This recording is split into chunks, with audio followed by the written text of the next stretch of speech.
नमस्कार, आप देख रहे हैं न्यूज भारतवर्ष और मैं हूं आपके साथ रमन राय। पूरे विश्व में कोरोना का कहर थमने का नाम नहीं ले रहा और इसी के साथ साथ भारत में जो इसके मरीजों की संख्या है वो लगभग 1.5 लाख को पार कर गई है। बिहार की बात करेंगे तो बिहार में भी ये आंकड़ा 3,000 के पार पहुंच चुका है। इन सभी के बीच जो सबसे बड़ी समस्या उभर कर आई है बिहार के लोगों के लिए वो है प्रवासी मजदूरों की और बिहार में रोजगार की समस्या।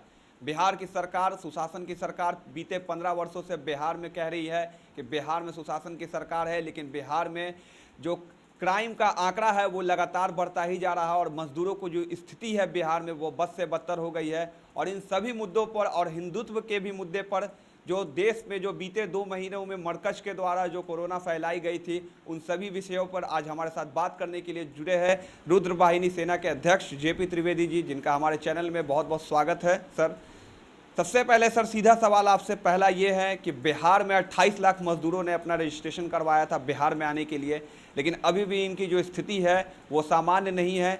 अभी भी लाखों मजदूर जो है वो बिहार नहीं आए हैं और जो बिहार आ भी गए हैं उन्हें क्वारंटीन सेंटर के नाम पर एक तरीके से कह लीजिए तो जेल में ढकेल दिया जाता है, जहाँ ना खाने की व्यवस्था है ना रहने की व्यवस्था है। क्या कुछ कहना चाहेंगे बिहार सरकार की इन नीतियों पर आप?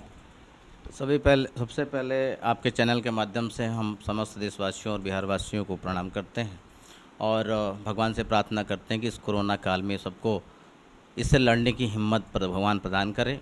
और हमारा भी फ़र्ज़ है कि इस जनता में इस अवेयरनेस को फैलाया जाए और इस विपत्ति से रिलेटेड जो भी जानकारी है जिन लोगों तक नहीं पहुंच पाई है उन लोगों को अवेयर करके समाज को जागृत करने की ज़रूरत है।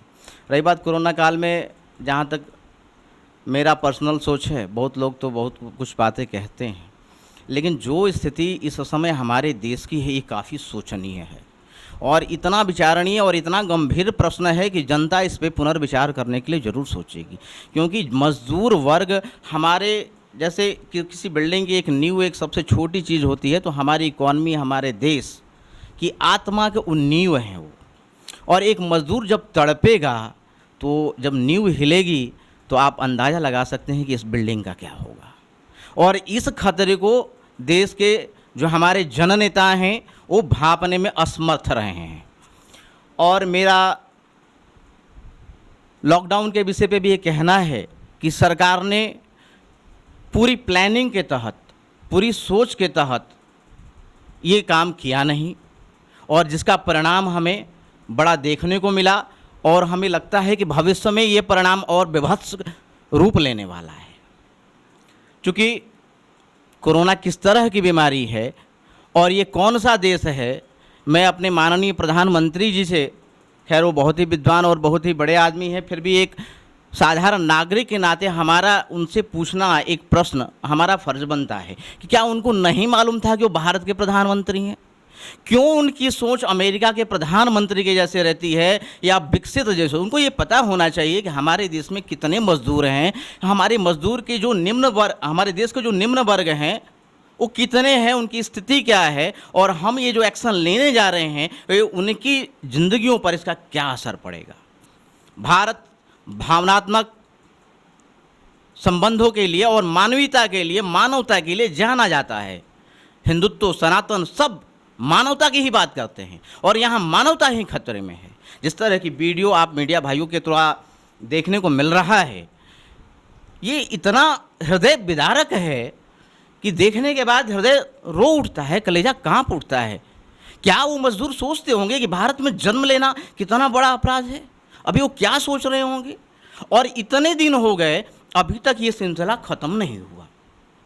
मैं आपको गिनाना चाहूँगा अपने तरफ से कि अगर सरकार को अगर ये ही करना था, अगर मजदूरों को नहीं खिला सकती थी, नहीं रख सकती थी, उनका व्यवस्था नहीं कर सकती थी, तो ये बात इनको पहले सोचना चाहिए था। उस शुरुआत के लॉकडाउन के पहले ही 1 हफ्ते का वक्त देना चाहिए था।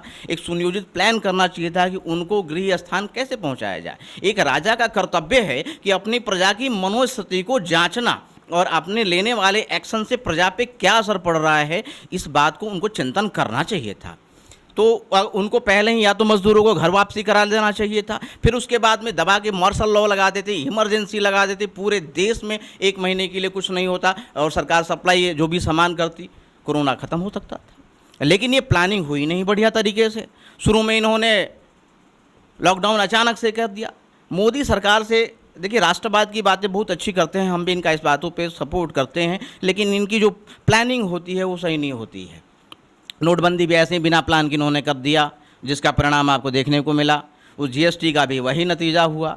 दोबारा मज़दूरों की ये लॉकडाउन में भी स्थिति यही हो गई। अब मजदूर जब लॉकडाउन भी कर दिया आपने, तो मज़दूर वहाँ थे, तो क्या आपको अपने राज्य सरकारों के द्वारा, या राजा तो आप हैं भाई, सवाल तो कोई आपसे ही पूछेगा, उनको वहाँ रखने की पर्याप्त सुविधा देनी चाहिए। आप खुद सोचिए कि हम लोग यहाँ से अगर 2 किलोमीटर भी दूर जाना चाहें तो स्कूटी या बाइक ऐसा आम चलन हो चुका है। कोई भी व्यक्ति अगर 2000-3000 किलोमीटर अगर दूर चलता है और अपने पूरे परिवार के साथ, छोटे छोटे बच्चों के साथ, गर्भवती स्त्री पैदल चलने का अगर ये बीड़ा उठाती है, तो उसके पीछे उसकी कितनी बड़ी मानसिक पीड़ा होगी। बहुत सारे लोग, हमारे कुछ सोशल मीडिया में भी हमारा एक पोस्ट आया था, उस पर लोगों ने विरोध किया था। तो हमने ये कहा था कि हमें एक नागरिक का फर्ज निभाना चाहिए। हमारा भाई दुख में है तो उस दुख को व्यक्त करना चाहिए। अगर अंधभक्ति की तरह अगर हम शासन का किसी भी गलत बात पे विरोध ना करें, तो ये हमारी नागरिक धर्म का उल्लंघन होगा और राजा निरंकुश होते जाएगा और अपने हिसाब से तानाशाही बढ़ते जाएगी। देखिए, हमारे देश में हुआ भी यही है। आज़ादी के बाद लोग कांग्रेस का माला जपना स्टार्ट कर दिया, कांग्रेस भी निरंकुश हो गई, भाई हम जाएंगे नहीं, पब्लिक हमारी सपोर्ट में। स्थिति वही आने जा रही है, बीजेपी की भी वही स्थिति होने जा रही है। राष्ट्रवाद के हर मुद्दे पर इनका हमारा सपोर्ट रहता है, लेकिन ये जो सोशलिज्म और ये जितना लूटपाट मचा है इस कोरोना काल में, कितना आप प्रत्यक्ष क्वारंटाइन सेंटर की बात करते हैं, हमने कितने क्वारंटाइन सेंटर पे विजिट किया, गए भी थे, वहाँ पे इतनी बुरी स्थिति है कि लोग यहाँ सो रहे हैं और बगल में शौचालय के लिए जा रहे हैं, खाने की व्यवस्था नहीं, खाने में कीड़ा मिल रहा है, कितने लोग तो घर से खाना आ रहा है। कुछ लोग क्या करते हैं कि सुबह जब वीडियो साहब आते हैं तो उस समय वहाँ मिलते हैं, बाकी घर चले जाते हैं, दूसरे फ़ोन करते हैं। तो कैसे कंट्रोल होगा भैया? हम ये चाहते हैं, हमारा कहना भी सरकार से यही है, ये विपत्ति है, हम आपके साथ कंधे से कंधे मिला के चलना चाहते हैं, इस देश को बचाना चाहते हैं, लेकिन एक इसका सुनियोजित प्लान आउट होना चाहिए और उसका परफेक्ट एग्जीक्यूशन होना चाहिए।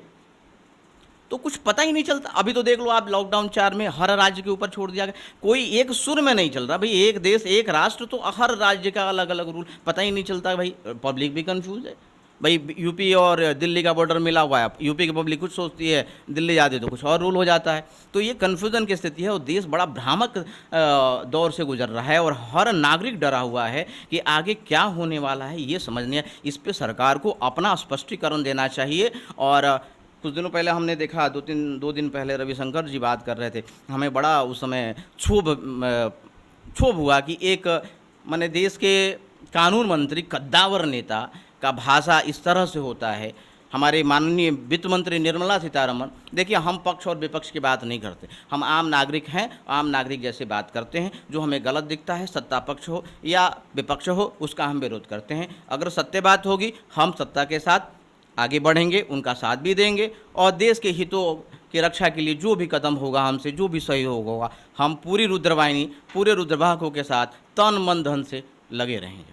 तो आपने सुना किस तरीके से इनका कहना है कि सरकार ने जो लॉकडाउन लगाया था वो पूरी तरीके से उस पर कंट्रोल नहीं किया गया था, लॉकडाउन प्लानिंग के तहत नहीं लगा था, जिसके कारण जो देश में जो भयावह स्थिति सामने उभर कर आई मजदूरों की और वैसे लोगों की जो इस अनइम्प्लीमेंटेशन के कारण जहां तहां फंसे रह गए, देश में उनको सुचारू रूप से सुविधा नहीं मिली इधर से अपने गृह राज्य जाने की।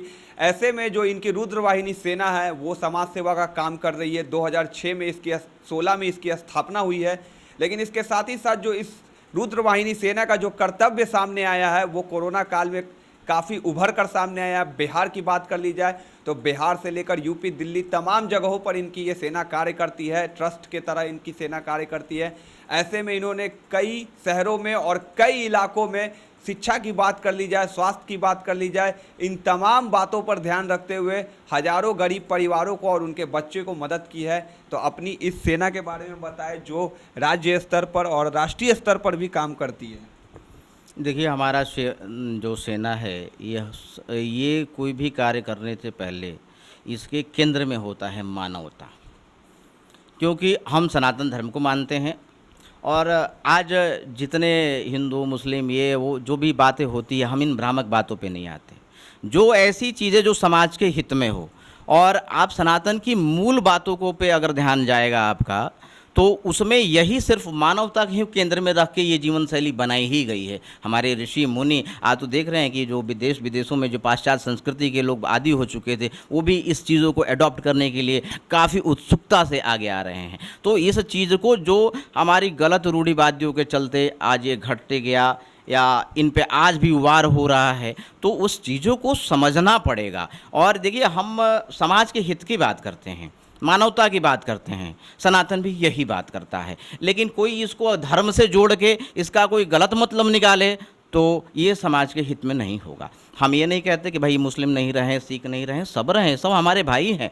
सनातन सिखाता भी यही है कि मिल के रहिए। अभी आप देखिए, लेकिन फिर भी समाज में कुछ उपद्रवी तत्व इस तरह का घटना ये चलाए रह रहे हैं। और सबसे बड़ी तो हमें लगता है कि ये सारी घटनाओं के पीछे कहीं ना कहीं राजनीति आती है, क्योंकि कभी भी आप तो हमें जाएंगे तो कहीं ना कहीं उसका राजनीतिकरण हर घटने का हो जाता है। जैसे पालघर में आप देख लीजिए, वहाँ पे अच्छा ज़रा सा आप ये सोचिए कि पुलिस के रहते उस वीडियो में क्लियर कट दिख रहा है कि साधु को लेके आया गया, पूरी भीड़ निर्ममता से मार रही है। आखिर भीड़ क्यों मार रही है? कुछ ना कुछ तो साजिश होगा। क्या पुलिस का ये कर्तव्य नहीं है? क्या महाराष्ट्र ऐसे सरकार के पास इतनी पुलिस बल नहीं है कि 2 साधुओं की रक्षा करे? वो हिंदुत्व का दम भरते हैं। उद्धव ठाकरे या जो भी इन्होंने अपने माननीय बाला साहब ठाकरे, बहुत ही स्टेट पर्सन मानते हैं हम उनको, बहुत ही कदर भी करते हैं, लेकिन हमें नहीं लगता कि उनकी अपेक्षाओं पे ये खरे उतरेंगे और ये उतर रहे हैं। मैं सभी राजनेताओं से ये विनती करूंगा कि अभी विपत्ति का काल है और ये राजनीति और राजनीतिक स्वार्थ को ताक पे रख के अभी राष्ट्रभाव की भावना को पैदा रखते हुए एक ऐसा कार्य करें जिसमें सभी राष्ट्र के सभी नागरिक एकजुट होकर इस विपत्ति का मुकाबला करें। तभी विश्व की परिस्थिति भी बिगड़ी हुई है, तभी हम एक भारत विश्वगुरु बन पाएगा, या हम अपने नागरिकों के हितों की रक्षा कर पाएंगे, हम एक समृद्ध राष्ट्र बन पाएंगे। जैसे लॉकडाउन का आप देख लो कि लॉकडाउन रहा कहाँ। पूरे तो हमें लगता है कि लॉकडाउन 1 से ही कुछ ना कुछ हमेशा गतिविधियाँ होने लगी। मजदूर कहीं आनंद विहार बस स्टैंड पे जाम लग गया, बांद्रा पे लग गया, हर जगह भीड़ रह गई। तो आखिर मैं ये पूछता हूँ कि ऐसा क्यों? हम एक सूत्र में बंध के कार्य क्यों नहीं कर सकते? हम सभी राजनेताओं से कहते हैं कि भाई बात देश की है।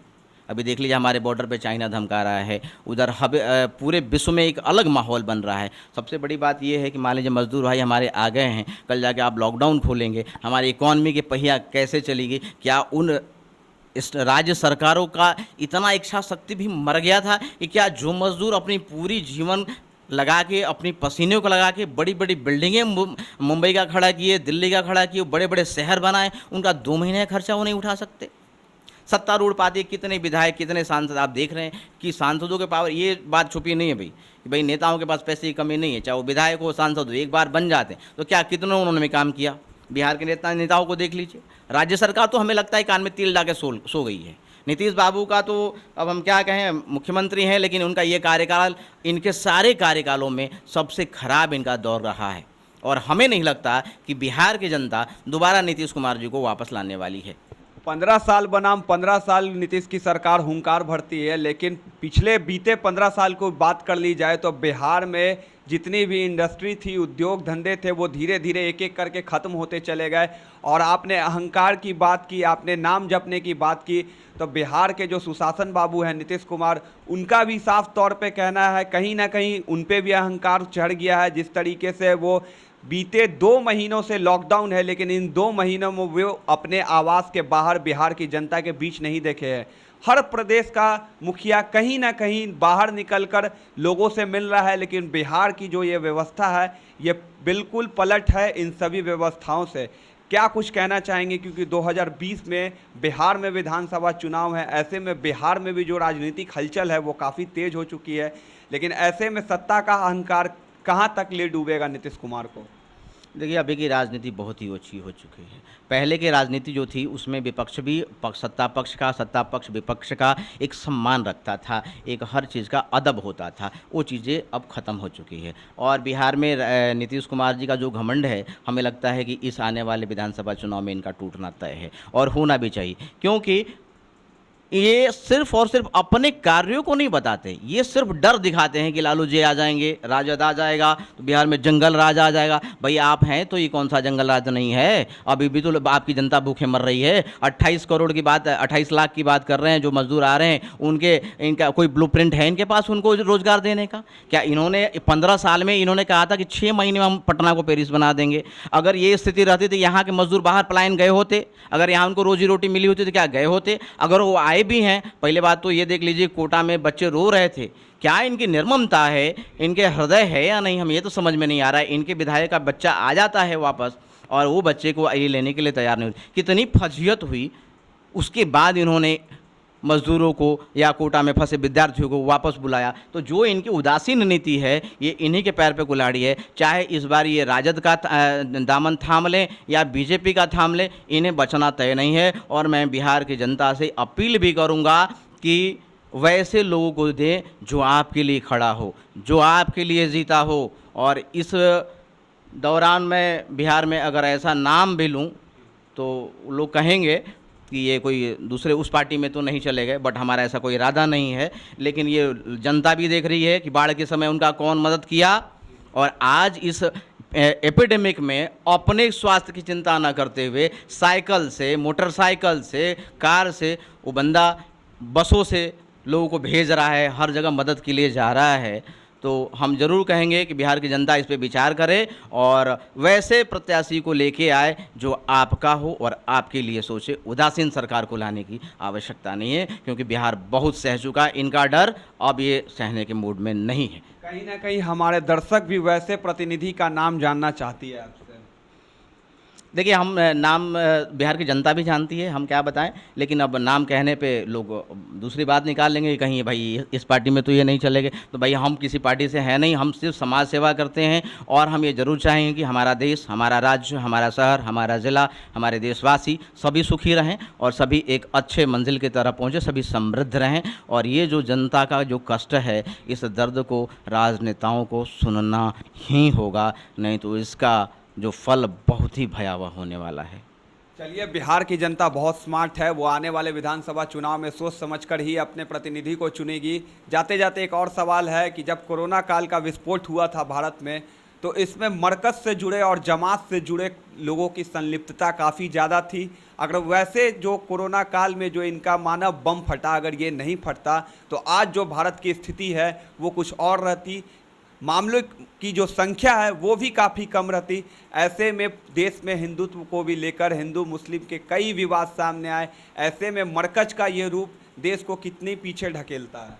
देखिए, हमारा देश सदियों से 10वीं सदी के बाद से ही 10 तरह की आक्रांताओं को झेलता रहा है, और इसके चलते ये इतना मजबूत भारत है कि उतनी आक्रांताओं को झेलते हुए भी आज भी ये डिगा नहीं, आज भी वो सारे कष्टों को झेल के आगे बढ़ रहा है। मरकज़ का तो अगर ये पूरे कोरोना का भी देखा जाए तो 2 ही मेन चीज़ निकल के आया है, एक मरकज़, दूसरा मजदूर। तो मरकज़ तो कहीं ना कहीं इस देश के लिए घातक है, क्योंकि वो धार्मिक संस्था नहीं है, वो एक अलगाववादी संस्था है।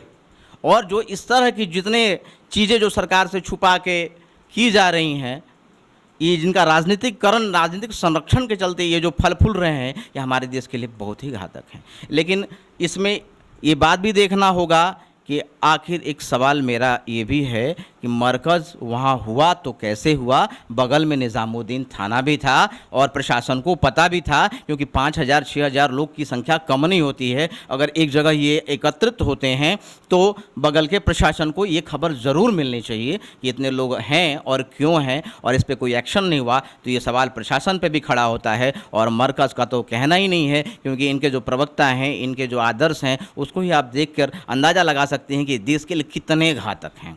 और दूसरा मजदूरों का, तो ये सही रणनीति नहीं होने के चलते, केंद्र राज्य सरकार में नहीं तालमेल होने के चलते आज हमारी देश की जनता ये दंश को झेल रही है। एक तरफ मोदी सरकार मरकज़ पर जहां कानून के तहत काम करती है और इन पर जो है केस चलाती है, ऐसे में 2 महीने से ऊपर हो गए हैं, लेकिन जो मरकज़ का जो मालिक है मौलाना साद, इसकी गिरफ्तारी अभी तक नहीं हुई है। क्या ये बड़े सवाल नहीं करता प्रशासन पर और सरकार पर? जी बिल्कुल सवाल करता है। मौलाना साद को अरेस्ट होना चाहिए, लेकिन ये कानून प्रक्रिया है, इसका पुलिस संज्ञान ले रही है, लेकिन ये सवाल भी उठता है कि डोभाल साहब वहाँ गए थे, तो आखिर कुछ न कुछ संदिग्ध इसमें, इसकी क्या अंदर की स्टोरी है हमें नहीं पता, लेकिन हम तो बस रिज़ल्ट देखते हैं कि मरकज़ के चलते हमारा देश बर्बाद हुआ। तो हमारा ये कहना है कि इस तरह के मरकज़ों पे बैन लगना चाहिए और सरकार की पैनी नज़र होनी चाहिए, क्योंकि आप इतना भी लिबरल ना हो जाएं कि आप कोई भी आए और आपके देश को नुकसान पहुंचा के चले जाए और फिर बाद में आप सांत्वना दे के, मान लीजिए प्रधानमंत्री, मुख्यमंत्री या जो भी है नेता सांत्वना देते हैं, तो क्या उस परिजन का परिवार लौटता है? देश जो परेशान हुआ ये लौट के तो नहीं आएगा। तो हमें इस लिबरलाइजेशन को ख़त्म करना चाहिए और ऐसे संस्थाओं पर पैनी नज़र रखनी चाहिए सरकार को, और हर एक कार्य पे इनके पर सरकार की पैनी नज़र होनी चाहिए। अजीत डोभाल की आपने बात की, एनएसए है वो, भारत के नेशनल सिक्योरिटी एडवाइज़र है। कहीं ना कहीं अमित शाह ने उन्हें उस रात को 2 बजे फ़ोन करके बोला था कि निजामुद्दीन पे जाके आप अपनी प्रतिक्रिया लीजिए कि क्या है। ऐसे में सरकार के गृह मंत्री का एनएसए को कहना कि रात के 2 बजे, ऐसे में लेकिन मरकज के जो मालिक है मौलाना साद, उनकी गिरफ्तारी अभी तक नहीं हो पाई है। तो ऐसे में क्या कुछ प्रतिक्रियाएं उठती है देश की जनता के भी मन में, क्योंकि 2 महीने से ऊपर हो गई है, गिरफ्तारी नहीं हुई है, और मरकज के जितने भी जमातियों थे देश के कई हिस्सों में देखा गया कि उन्हीं के कारण जो ये कोरोना का बम फटा है देश में, उसमें सबसे ज़्यादा संलिप्तता उन्हीं की पाई जा रही है। देखिए, मेरा इतना ही कहना है कि देश की जनता न्याय मांगती है। जो दर्द झेली है, जो प्राकृतिक है, वो कोई नहीं कुछ कर सकता, लेकिन जो सरकार के हाथ में थी, जो परिस्थितियां सरकार संभाल सकती है, जो दंश देश की जनता ने झेला है, उसका न्याय तो मांगती है और उसका स्पष्ट जांच होना चाहिए। और इस न्याय की मांग मैं भी करता हूं कि ये इसका क्लैरिफिकेशन होना चाहिए कि आखिर ऐसा क्यों हो पाया, मरकज़ के लोग कितने वहाँ क्यों जुट पाए, उस पर बैन क्यों नहीं लगी, और इसके आज तक सूद अरेस्ट क्यों नहीं हो पाया। तो इसकी स्पष्टीकरण की मांग मैं सरकार से करता हूं कि ज़रूरी होनी चाहिए। और आज भी मैं विनती करता हूं राज्य सरकारों से और केंद्र सरकारों से कि अभी भी मजदूर भाई बहुत वहां फंसे हैं, या तो उनकी वहीं पे व्यवस्था करें, या तो उन्हें घर भेजने का बंदोबस्त करें, उन्हें रोड पे पैदल मरने के लिए ना छोड़ें, क्योंकि भारत जिस संस्कृति के लिए, जिस विरासत के लिए जाना जाता है, अगर उसी भावना की हत्या होती है तो यहाँ भारत की आत्मा की हत्या होगी। आपने भारत की संस्कृति की, भारत की आत्मा की बात की, ये भी बताया कि भारत जो है हिंदुओं का देश है, सनातन धर्म को मानने वाला देश है। 5000 साल पुराना हमारा ये देश जो सनातन धर्म को मानता है। कहीं ना कहीं मानना ये भी है कि हमारे देश के लोगों को जो इतिहास पढ़ाया गया उसमें हिंदू सनातन धर्म का जिक्र उतना नहीं किया गया जितना हिंदुओं के लिए हिंदुत्व की बात आज बीजेपी आरएसएस करती है। ऐसे में देश के लोगों को भी अगर कह लीजिए एक तरीके से तो भ्रमित किया गया, क्योंकि भारत जो है वो सनातन का देश है और ऐसे में सनातन के लोगों को भी मारा जा रहा है, उनकी हत्या की जा रही है।